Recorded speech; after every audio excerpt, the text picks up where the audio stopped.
Mushrooms పచ్చి రొయ్యల కూర ఈ బొగ్గుల పొయ్యి మీద చేసుకోవడం కోసం ఆయిల్ వేసి దాంట్లో ఉల్లిపాయలు కూడా వేసి వేగడానికి పెట్టుకున్నాను ముందు. ఇప్పుడు ఈ ఉల్లిపాయలు చక్కగా వేగినాయి కదా, ఇందులోనే ఈ మష్రూమ్స్ 2 సగాలు చేసుకున్నాను బాగా టేస్ట్ ఎక్కడం కోసం. బటర్ మష్రూమ్స్ ఇవి. ఇందులోనే ఉప్పు, పసుపు, కారం కూడా దీనికి సరిపడా వేసేసి కొంచెంసేపు వేగనిస్తాను అన్నమాట.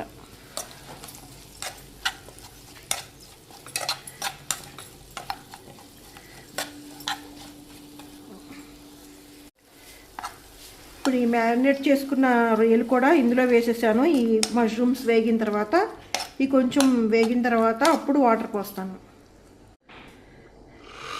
ఇప్పుడు ఒకసారి ఈ పొయ్యి బ్లో చేసుకుంటున్నాను.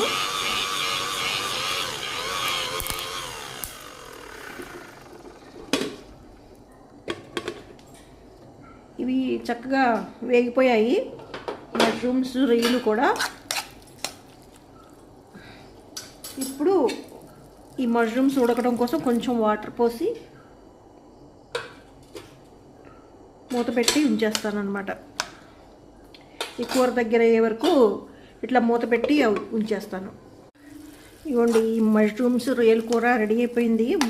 దగ్గరగా అయిపోయింది కూర. చాలా టేస్టీగా వచ్చింది. ఈ మష్రూమ్స్ రొయ్యలు టేస్ట్ లాక్కున్నాయన్నమాట. ఇప్పుడు కొత్తిమీర దించి నేను స్టవ్ ఆఫ్ దించేసుకుంటున్నాను అన్నమాట కూర.